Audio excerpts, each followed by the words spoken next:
Love story. मैं नहीं जानता कि यह मन की प्रवंचना थी, पर रज्जो इसे प्रवंचना ही कहती है।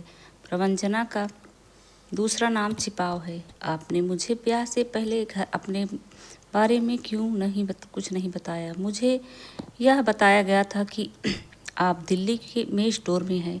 मैंने सोचा था चलो हम सारी उम्र दिल्ली में रहेंगे। मुझे नहीं पता था कि आप फौजी हैं और आपकी बदली होती रहती है।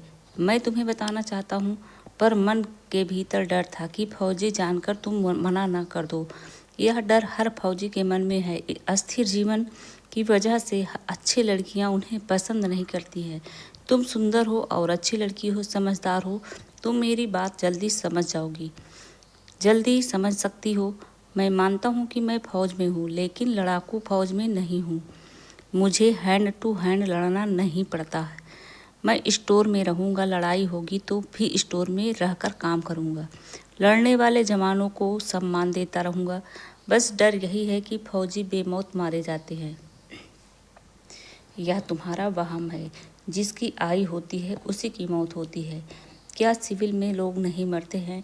दूसरी बात यह है कि मैं तुम्हें यहाँ घर में रहने नहीं दूँगा। जब तक मैं छुट्टी पर हूँ हम यहाँ रहेंगे। मैंने क्वार्टर के लिए लिखा है। उम्मीद है कि छुट्टी खत्म होने के पहले ही क्वार्टर मिल जाएगा। उसके लिए पहले ही टिकट बुक करवानी होगी। पैसे हैं आपके पास? नहीं तो मैं बैंक से निकलवा लेती हूँ। नहीं, उसकी ज़रूरत नहीं है। क्वार्टर अलॉटमेंट लेटर के साथ तुम्हारे लिए फ्री रेलवे वारंट आएगा। मेरा वापस जाने का फ्री वारंट है ही। हमारी रिजर्वेशन मिलिट्री कोटे से होगी। रेलवे स्टेशन के एक नंबर प्लेटफार्म पर MCO ऑफिस है, यानी मूवमेंट कंट्रोल ऑफिस। वह हमारी रिजर्वेशन करेगा? कोई बात नहीं, वारंट आने दो, मैं सब कर लूँगा। सच? हमारा कोई पैसा नहीं लगेगा? नहीं, बिल्कुल नहीं लगेगा। यही नहीं, जो 2 रूम सेट का क्वार्टर मिलेगा उसमें भी कोई किराया नहीं लगेगा। बिजली पानी भी फ्री में होगी। अच्छा, यह तो बहुत ही अच्छा है। तुम चलो तो सही, और भी बहुत सारी सुविधाएं मिलेगी वहाँ पर। अच्छा जी, मेरी एक बात मानोगे? रज्जू ने बड़े प्यार से कहा। सारा प्यार उसकी खूबसूरत आंखों में उतर आया था। कहो। मैंने भी उसी मूड में जवाब दिया। आज हम यहीं मम्मी पापा के पास रह जाएं? अच्छा, मैं भाई को फ़ोन कर देता हूँ। तुम्हें भी एक बात माननी पड़ेगी। क्या? कान इधर करो। कान में कहूँगा प्राइवेट है। मैंने कान में जो कुछ कहा उसका चेहरा लाल हो गया था। मैंने कहा उसने सर झुकाकर कहा हाँ। मैं सिर हिला दिया था। मैंने खुश होकर कहा चलो इसी बात पर कंपनी बाग में जाकर टिक्कियाँ खाते हैं। ठीक है, साथ में सन्नो और पिंकी को साथ ले ले, वे भी खुश हो जाएंगी। ले लेते हैं। सन्नो रज्जो की सहेली थी जिसने मेरा रिश्ता करवाया था। पिंकी रज्जो की छोटी बहन थी। टिक्कियाँ खाकर हम लौटे तो रात के 10 बजने वाले थे। मम्मी पापा जल्दी खाना खाकर सो जाते थे। सन्नो पिंकी के कमरे जाकर सो जा गई। रात को रज्जो ने अपना वादा निभाया। रात भर हम स्वर्ग में उतरते रहे, प्यार करते रहे। पता ही नहीं चला कि कब सुबह के 4 बज गए। तब सोए। जीवन का यह सुख असीम था। सुबह उठने में देर हो गई। रज्जो नहा धोकर जब बाहर निकली तो बहुत ही खिलखिली थी। शरीर और मन से तृप्त थी। तृप्ति के बाद इतना सुख मिलता है, पहली बार अनुभव किया। मैं भी काफ़ी खुश था। इतने में बाहर से किसी ने मुझे पुकारा। देखा डाकिया था। मैंने लिफाफा लेकर खोला तो रज्जो का रेलवे वारंट था। साथ ही एक लेटर भी था जिसमें सूचना थी कि मुझे भी 50+3 क्वार्टर अलॉट किया गया है। रज्जो ने पूछा क्या लिखा है? उसने पढ़ा और मुझे तुरंत कमरे में ले गई और एक लंबा आलिंगन लिया। वह चुम्बन लेना चाहती थी, लेकिन किसी के आने के डर से मैंने रोक दिया। मेरा पूरा शरीर सिहर उठा था। मैंने पुचकार कर कहा कि मैं रेलवे स्टेशन रिजर्वेशन के लिए जा रहा हूँ। नाश्ता तो करते जाओ। रज्जो ने कहा ठीक है, जल्दी से दे दो। दूसरी क्लास में एसी में बर्थ रिजर्वेशन हो गई थी। 1 सप्ताह पहले जाने की रिजर्वेशन करवाई थी। हमें वहाँ सेटल होने में मदद मिलेगी। माँ और भाई को अच्छा नहीं लगा। माँ ने कहा, घर का खर्चा कैसे चलेगा? मैं आपका अकेला बेटा नहीं हूँ। मैंने अपना दिमाग इस्तेमाल करना शुरू कर दिया। मेरा ब्याह हो चुका है। मेरी पत्नी मेरे साथ जाएगी, साथ रहेगी। मैं रज्जो के यहाँ से आई पेटियाँ को ताला लगाने लगा तो भाई ने कहा, तुम्हारा और रज्जो का कोई सामान यहाँ नहीं रहेगा। मैं आपसे ऐसे ही जवाब की आशा कर रहा था। क्यों माँ, आपका भी यही जवाब है? मैंने भाई और माँ दोनों से कहा, पर वो दोनों चुप रहे। मुझे समझने में देर नहीं लगी। वैसे भी बहन और उसके पति सब कुछ लूट कर ले गए थे। मैंने सन्नो से बात की।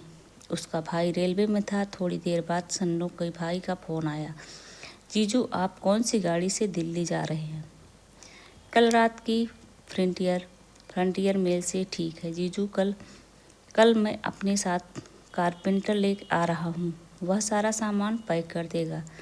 फ्रंटियर मेल ट्रेन की पार्सल वैन में सामान चढ़ा भी दिया जाएगा। थैंक्स राजू, मेरी सारी चिंता दूर हो गई।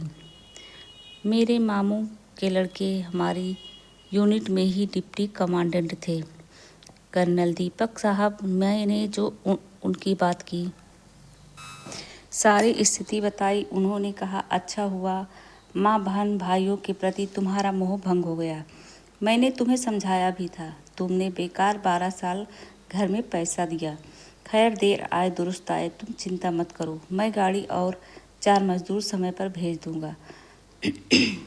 मैंने तुम्हारे क्वार्टर को डिस्टेबल करवा कर साफ करवा दिया है। Thanks sir. थैंक्स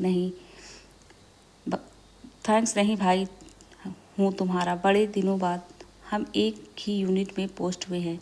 कुछ मत सोचो, बस आ जाओ, सारे इंतजाम हो जाएंगे। ठीक है भाई साहब। मेरी सारी चिंताएं दूर हो चुकी थी। राजू ने कारपेंटर भेजकर सारा सामान पैक करवा दिया था। गाड़ी चलने के 2 घंटे पहले स्टेशन पर बुलाया गया था। सामान की बुकिंग आराम से हो गई। मेरे और रज्जो के वारंट पर जितने किलो वेट लिखा था, सामान उससे कम निकला। राजू ने सामान पार्सल बोगी में चढ़ाने के लिए वहाँ के मजदूरों से पहले ही सेटिंग कर ली थी। फौजी था। वे रम की बोतल मुझसे चाहते थे। रम मैं हमेशा अपने पास रखता था। बोतल राजू को दी थी। उसने कहा, जीजू आप चलें, गाड़ी प्लेटफार्म पर लग चुकी है। मैं सामान चढ़वा कर आता हूँ। मैं प्लेटफार्म पर आया तो रज्जो, उसके मम्मी पापा, सन्नो, पिंकी डब्बे के सामने खड़े थे। मेरे घर से कोई नहीं आया था। जब तक पैसा देता रहा उनके लिए सब कुछ था, पर अब कुछ नहीं। यह बात मुझे कचोटती रहेगी। सारा सामान चढ़ गया। रज्जो ने पूछा, चढ़ाने के लिए ले गए हैं? मजदूरों को रम की बोतल चाहिए थी, वह दे दी है। मैं लेकर गया था, जानता था ऐसे कामों में यह बहुत काम आती है। इतने में राजू आ गया और बोला, जीजू सारा सामान चढ़ा दिया है। गार्ड को बोल दिया है कि अम्बाला से वे अगले गार्ड को बोल दे, सामान बिल्कुल ठीक जाएगा। दिल्ली में मैंने अपने दोस्त को कह दिया है कि वह आपकी मदद करे। आपने सामान पार्सल ऑफिस से लेना है, प्लेटफार्म से नहीं। मेरा दोस्त पार्सल ऑफिस में मिलेगा। उसका नाम अशोक है। थैंक राजू, क्या कहते हैं? जीजू, यह मेरे घर का काम था। गाड़ी चली तो मैं और रज्जो सभी से विदा लेकर अपनी बर्थ पर आ गए। दोनों नीचे की बर्थ थी। मैं मन से संतुष्ट था। रज्जो भी खुश थी। उसके मन में बहुत सी बातें थी। दूसरी बर्थ में मैंने उसका बिस्तर लगा दिया था। वह मेरी बर्थ पर मेरे कंबल में आकर बैठ गई। रज्जो अभी बात शुरू करने वाली थी कि टीटी आ गया। टीटी के जाने के बाद रज्जो ने कहा, अब रात दिन हमारे होंगे, किसी के आने का डर नहीं रहेगा। हाँ, जब तक छुट्टी रहेगी दिन रात हमारे होंगे। फिर दिन में ड्यूटी, रात में प्यार रहना। उसने हाँ में सिर हिला दिया। वह फिर से लाल हो उठी थी। रज्जो की यह अदा हमेशा मुझे रोमांचित कर देती थी। मैं थोड़ा आगे बढ़ने लगा तो उसने इशारों में मना कर दिया कि ट्रेन है, कोई भी आ सकता है। मैंने प्यार से दोनों हाथ सहला दिए। जालंधर आया तो हमारे ऊपर की बर्थ पर 2 लड़कियां आ गईं। वे भी दिल्ली जा रही थी। मम्मी ने रास्ते के लिए खाना दिया था। भूख भी लग रही थी। दोनों ने खाना खाया और अपनी अपनी बर्थ पर लेट गए। दोनों की आंखों में नींद नहीं थी। हम प्यार करना चाहते थे, पर हालात ऐसे थे कि यह संभव नहीं था। दोनों मन मार कर रह गए। रात को कब नींद आई पता ही नहीं चला। सुबह 4 बजे नींद खुली। वासना जोर मार रही थी। साइड की दोनों बर्थ खाली थी। ऊपर दोनों लड़कियों के खर्राटे की आवाज़ आ रही थी। मैं बाथरूम गया। सभी गहरी नींद सो रहे थे। टीटी भी बाथरूम के पास सीट पर ऊंचा ऊँघ रहा था। लौटा तो रज्जो उल्टा लेटी हुई थी। मैंने मन में आया कि अभी प्यार करूं, लेकिन मैं किसी तरह का रिस्क लेना नहीं चाहता था। इसलिए थोड़ा प्यार किया, गाल पर किस किया और अपनी बर्थ पर आ गया। रज्जो की नींद खुल गई थी। शायद उसे मेरे किस लेने का एहसास हो गया था। पूछा, दिल्ली आ गया क्या? नहीं, दिल्ली आने में समय है। रज्जो वॉशरूम गई। लौटी तो मेरे कंबल में आ गई। भविष्य की बातें करते रहे। जहाँ तक हो सका ऊपर से प्यार किया। सुबह 5 बजे पेंट्री वाला चाय लेकर आया। दोनों ने चाय ली। सर्दी में गर्मा गर्म चाय बहुत अच्छी लगती है। मैं कप लेकर बाहर फेंकने लगा तो अचानक मेरा हाथ खूबसूरत गोलाइयों पर लग गया। मैं सिहर उठा। उसने कुछ नहीं पहना था। मैंने पूछा तो उसने कहा, रात को वह ऐसे ही सोती है, पहनने से नींद नहीं आती है। यह सुनकर मैं मुस्कुरा दिया। मेरी आंखों में प्यार के साथ शरारत थी। रज्जो ने पूछा, आप मुस्कुरा क्यों रहे हो? मैंने कहा, जानकर अच्छा लगा, मज़ा आया करेगा। ऐसा सुन वह भी मुस्कुरा दी और खिड़की के बाहर जाने कहाँ खो गई। बाहर अभी अंधेरा ही था। सर्दी में कहीं 7 बजे तक दिन चढ़ता है। गाड़ी आधा घंटा लेट थी। जब दिल्ली पहुंची तो 9 बज चुके थे। आगे कर्नल दीपक साहब का हेल्पर 4 मजदूर लेकर आया हुआ था। रज्जो को एक मजदूर गाड़ी में बैठाकर पार्सल ऑफिस आ गया।